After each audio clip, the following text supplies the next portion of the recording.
O GWM Haval H6 fechou o ano de 2023 como o segundo modelo eletrificado mais vendido do Brasil, com exatos 10.701 exemplares. E isso é um feito muito importante, principalmente para uma marca novata no Brasil e que começou efetivamente as vendas em maio. É só andar por grandes cidades como São Paulo para ver dezenas de Haval H6 nas ruas. A explicação para todo esse sucesso está na combinação de um design atraente com bom desempenho e excelente preço. E essa versão aqui esportiva, GT, escancara essas três qualidades e eu vou te convidar para conferir comigo todos os detalhes desse carro aqui.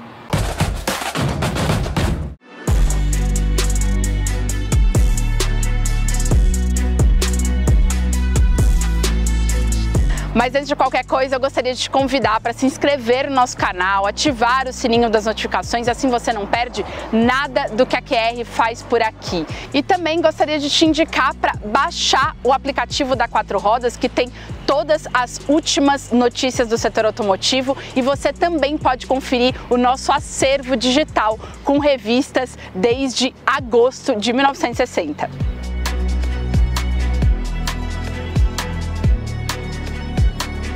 Eu normalmente começo o vídeo te mostrando o design da dianteira, mas no caso do GT eu quero evidenciar a principal diferença para a versão convencional do Haval, que é esse teto coupé e que só não é mais acentuado porque as portas são as mesmas da versão convencional. E a outra grande diferença são esses aerofólios duplos, um aqui no teto e o outro aqui na tampa do porta-malas, exatamente para conferir esse quê de esportividade.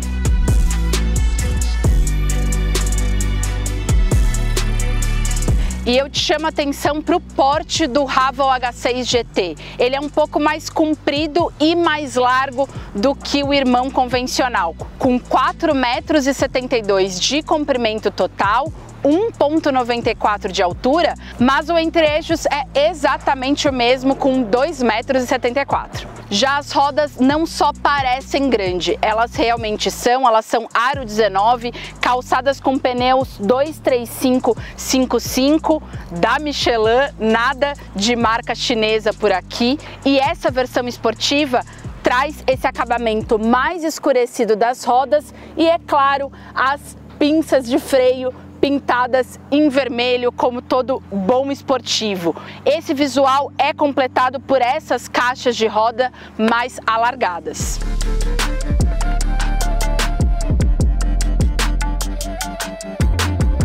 Aqui na frente a grade foi deslocada para baixo e o prolongamento do capô que separa os dois faróis full LED, bem à la Lamborghini Urus, e bem diferente da versão convencional, que tem a grade bem aqui no meio, como você pode conferir nas imagens de cobertura. Agora eu vou te mostrar o que muda lá atrás. Vamos comigo?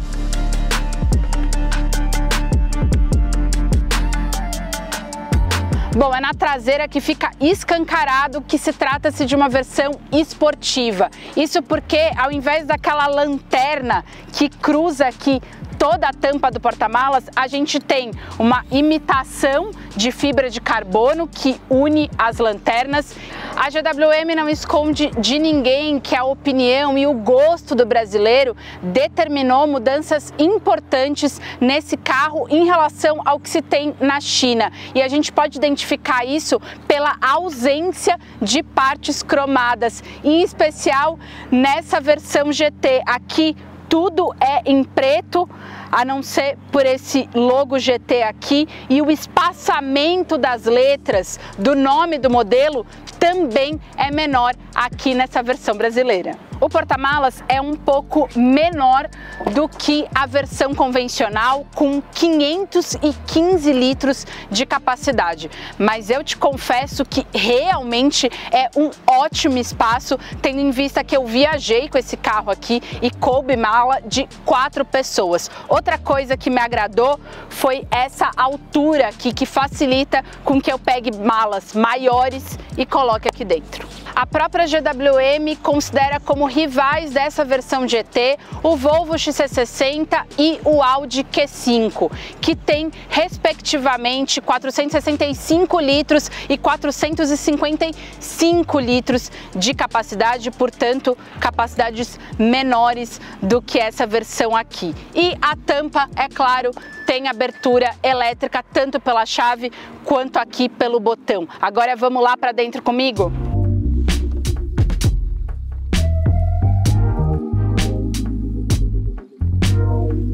O Raval H6 tem o menor entre eixos da categoria, mas isso não prejudica o espaço, como você pode ver aqui.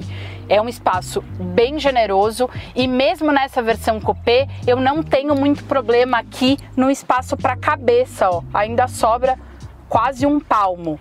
Isso é bem interessante. Eu tenho mais de um palmo também para o banco da frente, que está ajustado para mim, que tem 1,74 m. Na versão chinesa, os bancos são individuais, mas aqui na versão abrasileirada, a gente tem esse banco inteiriço, mas ele peca um pouco por conta da espuma, que podia ser um pouquinho mais densa para melhorar a sustentação, mas isso incomoda em viagens um pouco mais longas. Além disso, eu tenho aqui duas saídas de ar e também duas entradas USB convencionais.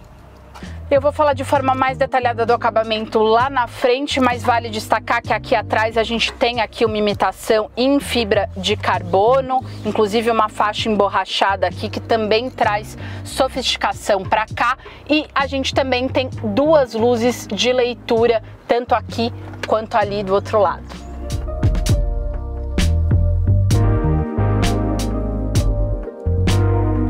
É aqui na frente que a gente vê as principais diferenças dessa versão esportiva, que tem esse acabamento mais sofisticado, digamos assim. Então a gente tem esse acabamento aqui que imita uma fibra de carbono, tem um suede aqui, bem diferente da versão convencional, que tem black piano não só aqui no console central, mas também no painel. A gente também tem esse acabamento emborrachado com costura aparente. E o volante é o mesmo da versão convencional, assim como a central multimídia e o quadro de instrumentos. Mas antes eu vou te falar também desse console central, que é bem característico dos chineses, em especial a GWM, que tem esses dois andares. Então eu tenho aqui um primeiro andar que eu tenho até porta-copos, o seletor giratório do câmbio e aqui um espaço para que eu possa colocar uma bolsa, por exemplo, e ao lado aqui a conexão com USB-C, caso você queira conectar o seu celular. Mas a gente também tem o carregador sem fio por aqui e a central multimídia tem conexão com Apple CarPlay e Android Auto sem fio e ela funciona muito bem. O quadro de instrumentos tem 10 polegadas e as funções são de fácil acesso por meio de botões aqui no volante. A central multimídia tem 12,3 polegadas com uma tela com uma ótima resolução e o touch também é bem responsivo. Eu praticamente não tenho que tocar duas vezes para a função ser atendida por aqui. E além disso, também me impressionou que o pareamento com celulares é muito intuitivo. Eu consegui, por meio de 3 toques, parear o meu celular e agora toda vez que eu entro com o meu celular aqui, ele pareia de forma automática. Você tá vendo essa pecinha aqui? É uma câmera, não é uma câmera escondida. É uma câmera de reconhecimento facial, exatamente para que o carro entenda as suas preferências, inclusive de ajuste tanto de volante quanto de banco. Todas as preferências que você tem aqui, ele memoriza e quando você entra no carro, ele coloca para posição novamente. É uma comodidade sem dúvida. Mas além disso, se por acaso eu estou dirigindo aqui, pego o celular e começo a olhar para o celular e vou andando aqui, no alto-falante, a voz misteriosa me fala para eu prestar mais atenção à frente. Então, é quase um Big Brother Brasil, dentro do carro. O pacote tecnológico inclui o piloto automático adaptativo com stop and go, ou seja, com anda e para do trânsito, com frenagem autônoma de emergência e também o assistente de permanência em faixa, que tem inclusive centralização de faixa por conta da quantidade de radares e câmeras que temos por aqui.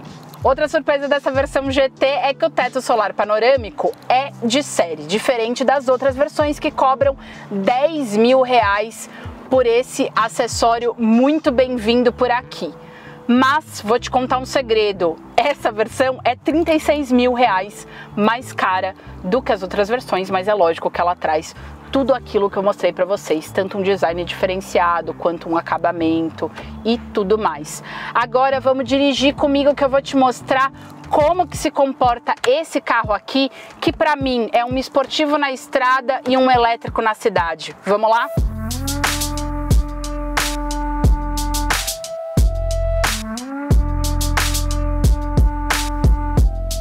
No Brasil, o Haval H6 GT tem o conjunto mecânico chamado e-Traction, que é exatamente o mesmo conjunto que equipa o Haval H6 PHEV. Isso quer dizer que ele tem 393 cavalos combinados e 77,7 kgfm. São dois motores elétricos, um em cada eixo, e um motor a combustão dianteiro 1.5 turbo, portanto, trata-se de um carro com tração integral por ter os dois motores. Eu falei para vocês que esse híbrido aqui se comporta como um elétrico na cidade. Isso porque os dois motores elétricos estão tracionando as rodas até mais de 140, 145 km por hora. O motor a combustão ele só vai ser acionado no modo esporte, principalmente no modo esporte, e quando eu realmente piso fundo no acelerador em uma condição rodoviária, por exemplo. Aí sim ele vai ser acionado para que todos os 393 cavalos estejam disponíveis para você. Mas numa condução urbana vão ser só os motores elétricos que estarão em funcionamento, e essa é realmente a grande vantagem do Haval. O motor a gasolina vai ser utilizado na maior parte das vezes como um gerador de energia para as baterias. É essa a principal função desse motor 1.5 turbo, que tem cerca de 150 cavalos. A GWM optou por não divulgar a potência de cada motor de forma isolada, com o argumento de que isso poderia confundir os clientes. A bateria tem capacidade de 34 kWh. Para você ter uma ideia, é maior do que a capacidade de um Kwid E-Tech, por exemplo. Isso faz com que a autonomia elétrica desse híbrido aqui seja de 170 km. É realmente uma autonomia incrível, e por isso que dá para dizer que ele se comporta como um elétrico. Para a gente comparar com a autonomia elétrica dos rivais, o Volvo XC60 tem 78 km de autonomia elétrica, enquanto o Q5 tem pouco mais de 50 km. É realmente uma diferença gritante. E o Haval tem mais uma vantagem: ele pode ser recarregado em postos de recarga rápida, portanto de 10 a 80% em apenas 29 minutos ou meia hora. Isso realmente é uma diferença, uma vantagem significativa. Um outro modelo rival que também aceita recarga rápida é o Range Rover Velar, mas a autonomia elétrica é de apenas 64 km. Você entende agora qual é realmente a grande vantagem desse carro aqui? Eu tive a oportunidade de andar com esse carro aqui por 2 semanas em tempos espaçados, tá? E o que eu posso te dizer é que eu só utilizei a autonomia elétrica na cidade. O motor a combustão, ele só entrou em funcionamento na cidade exatamente para que eu testasse, por exemplo, o modo esporte, que eu vou mostrar para vocês daqui a pouquinho. Então, durante todo esse tempo, eu só gastei eletricidade. E isso realmente é um ponto positivo, tendo em vista que a gente tem outros rivais mais caros que também têm essa proposta de serem elétricos na cidade, mas que em pouco tempo de uso você já vê o motor a combustão entrando em funcionamento, e não é o que acontece por aqui. E quando eu falei que ele se comporta como um esportivo, essa é a realidade que a gente viu na nossa pista. Ele cumpriu o 0 a 100 em apenas 4,8 segundos. O mesmo tempo de um Chevrolet Camaro e 1,2 segundos mais lento do que um Lamborghini Urus, e isso realmente é impressionante. ele tem 3 modos de condução. O normal, que eu tô agora, o eco, que ele vai privilegiar exatamente o armazenamento da energia das baterias, e o esportivo, que aí ele até fez um barulhinho aqui, e ele também muda o barulho do motor, se é que ele pode ter algum barulho, mas muda um pouco sim, e aí o carro realmente fica mais arisco, a gente sente a direção bem mais firme, a suspensão mais firme. Existe sim uma diferença, e é exatamente nesse modo em que a possibilidade da entrada do motor a combustão em uma situação em que você dá pé no acelerador ou no kickdown do acelerador, que é mais propício de entrar o motor 1.5 turbo. Em relação ao consumo, ele é relativo.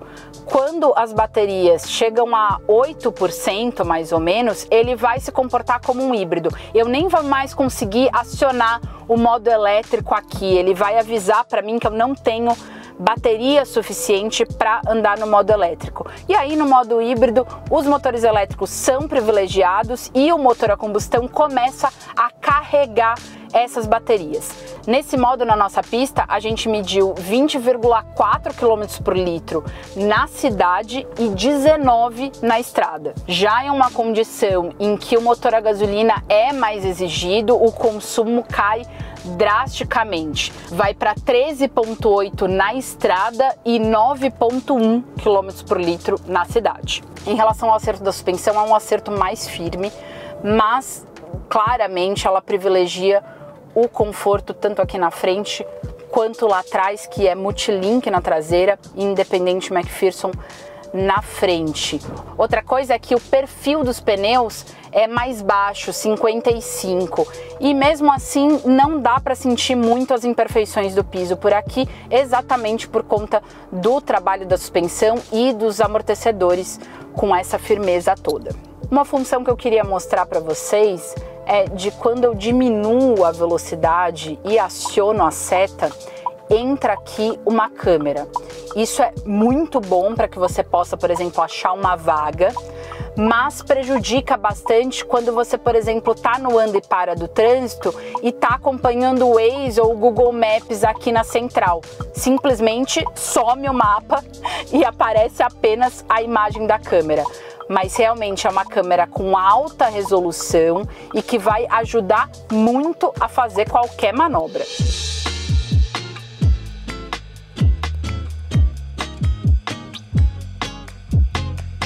Só pelos números de venda é possível concluir que o Haval H6 caiu definitivamente no gosto do brasileiro. Mas essa versão GT quer concorrer com modelos de marcas de luxo como Volvo e Audi.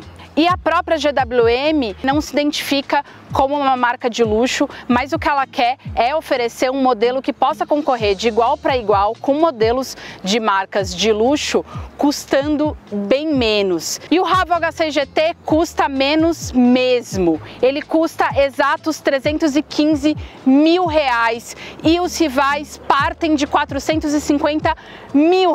Uma diferença gritante de R$135 mil, que é uma diferença significativa mesmo nesse segmento premium. E aí, responde para nós nos comentários qual desses modelos que eu te falei você colocaria na garagem. E também nos diz o que você achou desse Haval aqui esportivo. Bom, é isso, espero que tenham gostado do vídeo, peço que curtam e compartilhem com seus amigos e não deixem de conferir tudo o que a QR faz por aqui e também em todas as redes sociais, TikTok, Instagram e Facebook. E para conferir tudo o que acontece no mundo automotivo é só acessar quatrorodas.com.br. Quatro Rodas, aqui se faz jornalismo. Um beijo!